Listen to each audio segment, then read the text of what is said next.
Hi guys, welcome to our YouTube channel Bong views. আমি শিলাজিৎ। আমি সুদীপ্তা। আপনারা যারা এখনো পর্যন্ত আমাদের চ্যানেলটা সাবস্ক্রাইব করেননি তারা প্লিজ এক্ষুনি আমাদের চ্যানেলটা সাবস্ক্রাইব করে নেবেন আর নোটিফিকেশন বেল অন করে নেবেন পরবর্তী ভিডিওগুলোর জন্য নোটিফিকেশন পেতে। আর যারা আমাদের চ্যানেলটা সাবস্ক্রাইব করেছেন তাদেরকে অসংখ্য ধন্যবাদ। আর যারা ফেসবুক পেজে দেখছেন তারা অবশ্যই পেজটাকে ফলো করে যাবেন আর পছন্দ হলে অবশ্যই ভিডিওগুলোকে লাইকও করবেন। আজকে আমরা খুবই একটা তাৎপর্যপূর্ণ ভিডিও নিয়ে এসেছি, যেটা বাংলাদেশের রাজনীতির জন্য খুবই একটা গুরুত্বপূর্ণ। আর বাংলাদেশের রাজনীতি বলুন বা এই পুরো যে একটা যে ক্ষেত্রটা তৈরি হয়েছে 2024-এর জুলাই থেকে, সেটা খুবই কিন্তু একটা উথাল পাতাল একটা অবস্থা, স্টেবিলিটি এখনো আসেনি বা অনেক কিছু আমরা এই কিছু মাসের মধ্যে দেখে নিলাম। সেটা সরকার পতন থেকে শুরু করে নতুনভাবে স্বাধীন হওয়া থেকে শুরু করে অনেক কিছু। তো আবারও বাংলাদেশের রাজনীতির ইতিহাসে আরো একটা ক্রান্তিকর বা ক্রান্তিময় ঘটনা ঘটেছে। এবং যদিও এই ভিডিওটা আমাদের এখন এই রমজান মাসে নিয়ে আসার কথা না, কারণ রমজান মাসে আপনারা সবাই চেয়ে থাকেন শুধুমাত্র ইসলামিক ভিডিও, বাট যেহেতু আমরা বাংলাদেশের এই অ্যাসপেক্টসগুলো নিয়ে ভিডিও করি, তো এবং এটা খুবই একটা গুরুত্বপূর্ণ বিষয় আজকের ভিডিওটা, তো সেই জন্যই আরো নিয়ে আসা। তো আমরা জানি জুলাইয়ের ছাত্র আন্দোলনের কথা, তো এবং আমরা বিভিন্ন রকম যে রাজনৈতিক দলগুলো বাংলাদেশে রয়েছে সেগুলো সম্পর্ক মোটামুটি ওয়াকিবহল। তো বাংলাদেশে আবার নতুন একটি রাজনৈতিক দলের জন্ম হয়েছে, সৃষ্টি হয়েছে, এবং সেটা কিন্তু খুবই একটা তাৎপর্যপূর্ণ বিষয়। তো সেই জন্যই আরো আজকে ভিডিওটা নিয়ে আসা। তো আজকে আমরা মেইনলি দুটো ভিডিও দেখবো, একটা একটা করে দেখে নেব। তো প্রথম যে ভিডিওটা দেখবো তার থাম্বনেলটা হচ্ছে চূড়ান্ত নতুন দলের শীর্ষ 6 পদ নেতৃত্বে যারা, এবং সেকেন্ড ভিডিওর থাম্বনেলের টাইটেল হচ্ছে দলের স্লোগান দিলেন নাহিদ, নতুন রাজনৈতিক দলের আত্মপ্রকাশের অনুষ্ঠানে নাহিদের স্লোগান। তো দুটো ভিডিও আমরা পরপর দেখে নেব, তো চলুন দেখে নিই হচ্ছে ভিডিওগুলো। আর ভিডিওগুলো যদি কপিরাইট ক্লেমের জন্য ব্লক হয়ে যায় তাহলে সম্পূর্ণ ভিডিওটা আপনারা আমাদের ফেসবুক বা ইনস্টাগ্রাম পেজে পেয়ে যাবেন। আর ফেসবুক বা ইনস্টাগ্রাম পেজের লিংক আপনারা আমাদের ডেসক্রিপশন বক্স আর ফার্স্ট পিন কমেন্ট থেকে পেয়ে যাবেন। তাহলে চলুন সবাই মিলে ভিডিও দেখা শুরু করি। নানা জল্পনা কল্পনার অবসান ঘটিয়ে অবশেষে আত্মপ্রকাশ করতে যাচ্ছে ছাত্রদের নতুন রাজনৈতিক দল। শুক্রবার রাজধানীর মানিক মিয়া এভিনিউয়ে আত্মপ্রকাশ অনুষ্ঠানের প্রস্তুতিও প্রায় শেষ পর্যায়ে। ইতিমধ্যে চূড়ান্ত করা হয়েছে দলটির শীর্ষ 6 পদও। কিন্তু কারা থাকছেন এই শীর্ষ 6 নেতৃত্বে, বিস্তারিত আরিফ হাসানের প্রতিবেদনে। বাংলাদেশের রাজনৈতিক প্রেক্ষাপট পরিবর্তনের মূল চালিকা শক্তি ছিল বৈষম্য বিরোধী আন্দোলনের সামনে এবং পেছনে থেকে নেতৃত্ব দেওয়া শিক্ষার্থীরা। 5 আগস্টে শেখ হাসিনার পতন হলে গুঞ্জন ওঠে এই ছাত্রদের নেতৃত্বে দেশে নতুন একটি রাজনৈতিক দল গঠনের। তবে সেই গুঞ্জন এখন বাস্তবায়নের পথে। নানা জল্পনা কল্পনা শেষে আগামী 28 ফেব্রুয়ারি রাজধানীর মানিক মিয়া এভিনিউ থেকে আত্মপ্রকাশ করবে দলটি। সেই প্রস্তুতিও প্রায় শেষ পর্যায়ে। এতে সারা দেশ থেকে জাতীয় নাগরিক কমিটি ও বৈষম্য বিরোধী ছাত্র আন্দোলনের কর্মী সমর্থকরা অংশ নেবেন। অনুষ্ঠানে আমন্ত্রণ জানানো হচ্ছে ফ্যাসিবাদ বিরোধী আন্দোলনে যুক্ত থাকা বিএনপি, জামায়াত সহ সব রাজনৈতিক দলকেও। এদিকে নতুন দলের শীর্ষ পদের নেতৃত্ব চূড়ান্ত হয়েছে। জানা গেছে দলটির আহ্বায়ক করা হয়েছে নাহিদ ইসলামকে, আর সচিব করা হয়েছে আক্তার হোসেনকে। মুখপাত্র হিসেবে জাতীয় নাগরিক কমিটির মুখ্য সংগঠক সার্জিস আলম আলোচনায় রয়েছেন। মুখ্য সংগঠকের দায়িত্ব পাচ্ছেন বৈষম্য বিরোধী ছাত্র আন্দোলনের আহ্বায়ক হাসনাত আব্দুল্লাহ। জ্যেষ্ঠ যুগ্ম আহ্বায়ক পদে থাকতে পারেন জাতীয় নাগরিক কমিটির আহ্বায়ক নাসির উদ্দিন পাটোয়ারি।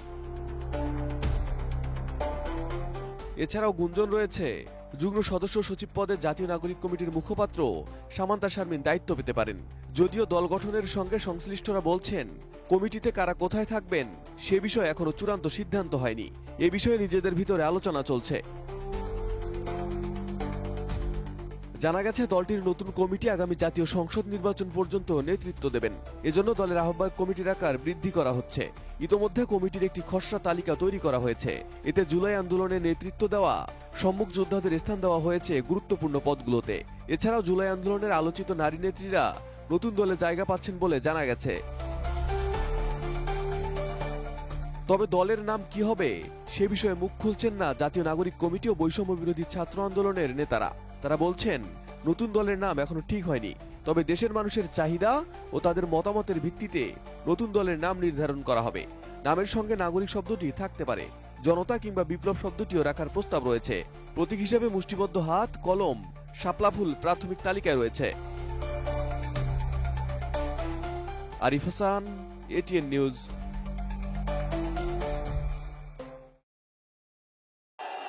ইনকিলাব ইনকিলাব ইনকিলাব ইনকিলাব ক্ষমতা না জনতা, ইয়াপোষ না সংগ্রাম, দালালি না রাজপথ, ক্ষমতা না জনতা, ইয়াপোষ না সংগ্রাম, দালালি না রাজপথ। আজকে যারা বিভিন্ন রাজনৈতিক দলের নেতৃবৃন্দ এসেছেন তাদেরকে আন্তরিকভাবে ধন্যবাদ জানাচ্ছি।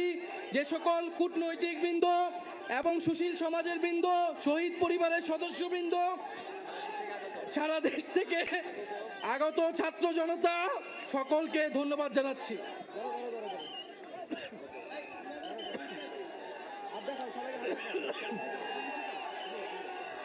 মেয়েদের কেন মেয়েদের কেন মেয়েদের কেন মেয়েদের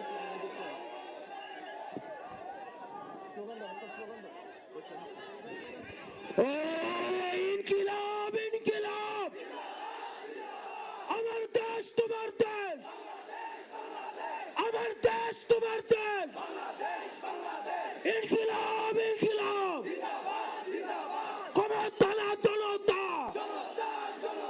ক্ষমতা না জনতা, অপষ্ট সংগ্রাম, অপষ্ট সংগ্রাম, দালালি না রাজপথ, দালালি না রাজপথ, ক্ষমতা না জনতা, ক্ষমতা না জনতা। বেশ ভালো লাগলো দেখে, এবং যেন মনে হলো যে মানে এদেরই তো আসার কথা ছিল। তো প্রথম কথা হচ্ছে, যখনই মানে আমরা এটা সবসময় বিভিন্ন রকম উদ্বুদ্ধকারী কবিতা, নাটক, গল্প সবসময় এটা আমরা দেখে এসেছি যে কোনো দেশের হাল ধরতে বা সমাজকে এগিয়ে নিয়ে যাওয়ার সব থেকে বেশি ক্ষমতা কিন্তু তার যে ইয়াং জেনারেশন বা ছাত্রছাত্রী তারাই রাখে। কারণ তাদের মধ্যে সেই গরম রক্ত থাকে, সেই তেজ থাকে এবং তাদের মধ্যে সততা থাকে। তো সেই জিনিসগুলো কিন্তু খুব দরকার এবং একটা দেশ যেটা আমরা চালানোর জন্য। বিদ্রোহের সময়ও দেখেছিলাম। একদমই তাই। এবং মানে এটা তো একদম পুরো বিশ্বর মানে পুরো গোটা বিশ্বকে একদম অবাক করিয়ে দেওয়ার মতো বিষয় যে ছাত্রছাত্রীরা চাইলে তারা কি না পারে, তাদের মধ্যে যে অসীম শক্তি লুকিয়ে রয়েছে। এবং এত বছরের স্বৈরাতন্ত্র বা এত বছরের একটা স্বৈরাচারী শাসন, সেটা কিন্তু তারা পুরো ধূলিসাৎ করে দিয়েছে। এবং তার জন্য তাদের অনেক রক্ত ত্যাগ করতে হয়েছে, অনেক বিসর্জন দিতে হয়েছে, অনেক শহীদও হয়েছে, কিন্তু তারা কিন্তু আলটিমেটলি জয়লাভ করেছে। এবং সেটা কিন্তু খুবই ক্রান্তিকর একটা বিষয় পুরো বাংলাদেশ ইতিহাসে তো বটেই, মানে গোটা বিশ্বের ক্ষেত্র। এবং আমরা জানি যে সেটা ছিলই কিন্তু একটা বৈষম্য বিরোধী আন্দোলন বা যত ধরনের অনাচার রয়েছে তার বিরুদ্ধে। তো যারা এই বিরুদ্ধে আন্দোলন করছে, নিজেদের শহীদ পর্যন্ত করতে যারা বিন্দুমাত্র ভয় পাচ্ছে না, সব রকমের বিপদে তারা একদম সাহসিকতার সাথে ঝাঁপ দিতে পারছে, তার মানে তাদের মধ্যে কতটা সাহস রয়েছে, কতটা মানে নিষ্ঠা রয়েছে, দেশের প্রতি ভালোবাসা রয়েছে, সততা রয়েছে। এবং তারা যদি তাহলে দেশের হাল ধরতে পারে তাহলে কিন্তু সেই দেশ আরো কোথা থেকে কোথায় চলে যেতে পারে। তো সেটাই হচ্ছে ব্যাপার। তো তারা মানে তাদের একটা দৃষ্টান্ত বা তাদের একটা নজির কিন্তু তারা অলরেডি ছাত্র আন্দোলনে রেখে গেছে। এবং সেটা কিন্তু মানে আমার মনে হয় এইটা বোধহয় এতদিনের অপেক্ষাই ছিল এবং আলটিমেটলি এটা ঘটলো। তারা একটা রাজনৈতিক দল হিসেবে নিজেকে প্রতিষ্ঠা করতে পারছে এবং যেটা আমার মনে হয় আর 5টা তথাকথিত রাজনৈতিক দল থেকে তারা একদমই হটকে হবে এবং তাদের মধ্যে সেই সততাটা থাকবে। এবং তারা যদি আগে এত কিছু করতে পারে তাহলে তারা না জানি একটা পাওয়ার পেলে, পাওয়ারলেস ভাবে তারা যত কিছু করতে পারে, পাওয়ার পেলে তারা বাংলাদেশকে কোথায় নিয়ে যেতে পারে। এটা ভীষণই এটা ভালো দিক। এবং তার সাথে সাথে আর একটা জিনিস দেখলাম যে তারা কিন্তু নতুন রাজনৈতিক দল গঠন করলেও তারা কিন্তু মানে যে মানুষগুলোর জন্য তারা এই জায়গায় তাদের কৃতজ্ঞতা বোধ বা তাদেরকে কোথাও গিয়ে ভুলে যায়নি এবং শহীদ পরিবার থেকে সমস্ত মানুষকে ইনভাইট করেছে এবং কোথাও গিয়ে তারা নতুন রাজনৈতিক দল গঠন করলেও এবং সেই সময় তাদের আর কি বিপ্লবের মানে যখন আমরা গণ অভ্যুত্থান দেখেছি ছাত্র বিপ্লবের মাধ্যমে, তো সেইখানে যে ধরনের পার্টি বা যে বিরোধী পার্টিগুলো তাদেরকে সহায়তা বা সাহায্য করেছে নানানভাবে, তাদেরও কৃতজ্ঞতা জানিয়ে তারা এই তাদের মঞ্চে আহ্বান করেছেন এবং আগামী দিনে কোথাও গিয়ে একটা হেলদি কম্পিটিশন বা হেলদি লড়াইয়ের জন্য প্রস্তুত হয়েছেন দু তরফ থেকেই। তো তারাও যে সেই ইনভাইট গ্রহণ করে এসেছেন, এইটা কিন্তু খুব একটা ভালো মানে একটা দৃষ্টান্ত রাখছে এবং বাংলাদেশের রাজনীতির জন্য যে সৌজন্যবোধ যে বিষয়টা আমরা দেখতাম যে পূর্বে চলে গেছিল, তো সেই জিনিসটা কোথাও গিয়ে আবার ফিরে আসছে নতুন করে, তো যেটা দেখে খুব ভালো লাগলো। আর যে স্লোগানগুলো আমরা শুনতে পেলাম, তো স্লোগানটা সত্যিই মানে হৃদয়স্পর্শী ছিল। মানে ইনকলাব ইনকলাব, জনতা জনতা, দালালি না রাজপথ, রাজপথ রাজপথ, তারপরে ছিল ক্ষমতা না সততা, সততা সততা, এরকম কিছু ছিল, সামথিং লাইক দ্যাট, আমার ঠিক মনে পড়ছে না। বাট যে কথাগুলো আর কি সেখানে উল্লেখ করা হয়েছে, তো সেগুলো সত্যি ভ্যালু অ্যাড করে পরবর্তী রাজনৈতিক ক্ষেত্রে এবং বাংলাদেশের উন্নতির ক্ষেত্রে। যদি এই মানে স্লোগানটা শুধু স্লোগান না থেকে যদি বাস্তবিক ক্ষেত্রে তার ইমপ্লিমেন্টেশন আমরা যদি দেখতে পাই, তাহলে বাংলাদেশ কিন্তু এখন যে অবস্থায় রয়েছে তার থেকে কোথাও গিয়ে 50 গুণ এগিয়ে যাবে। এবং তার জিনিসটাই হবে সম্পূর্ণ এই ইয়াং ছেলেগুলো এবং ইয়াং রাজনৈতিক যারা মানে রাজনীতিবিদ হিসাবে নতুনভাবে শুরু করছে তাদের জীবন, তো তাদের হাত ধরে। একদমই তাই। তো এবার তবে এখানে একজনকে আমি দেখতে পেলাম না, যে আর কি বর্তমানে আপনাদের ক্রীড়া উপদেষ্টা, তারও কিন্তু যথেষ্ট ভূমিকা ছিল সেই আন্দোলনের সময়, বাট তাকে আমরা এই জায়গাটায় দেখতে পেলাম না। আছে এত ভিড়ের মধ্যে। আর একটা হচ্ছে এই যে নাহিদকে আমরা দেখতে পেলাম। নাহিদ তো সম্ভবত মনে হয় আপনাদের সরকারের একজন উপদেষ্টা ছিল, তো সরকারের উপদেষ্টা থাকাকালীন কি মানে ইন্টারিম গভর্নমেন্ট, কোনো রাজনৈতিক দল তো নয় না, সেটা যাই হোক, বাট গভর্নমেন্টে রয়েছে, সেখান থেকে দাঁড়িয়ে এই প্রস্তাবটা কি মানে করতে পারে। আমি জানি না যে তিনি পদত্যাগ করেছেন কিনা, বাট সেটা আপনারা অবশ্যই জানাবেন, মানে এটা আমার জানা নেই। না, আমার মনে হয় যেহেতু ওটা তো একটা ইন্টারিম গভর্নমেন্ট, কোনো রাজনৈতিক দলের আন্ডারে তো নয়, তো সেহেতু হয়তো ওদের ফ্রি উইল রয়েছে বা বিষয়টা আপনারা একটু জানাবেন কমেন্টে। যাই হোক, তবে হ্যাঁ ভীষণই ভালো লাগলো। এবং মানে আবারও বাংলাদেশে কিন্তু নতুন একটা দিক উন্মোচন হতে চলেছে যদি তারা তাদের মানে এই যাত্রা এবং এই কর্মকাণ্ডে সফল হয়। এবং আশা করছি তারা অনেক সাপোর্টস পাবেন এবং তারা মানে এবার তো বাকিটা দেখবার যে সত্যি সত্যি আগামী ভবিষ্যৎ আর কি কতটা বাংলাদেশের জন্য সুদূর প্রসারী হচ্ছে বা কতটা কি হচ্ছে সেটা তো দেখবার বিষয়, বা ভোটের ফলাফলও কি হচ্ছে সেটাও দেখার। একদমই তাই।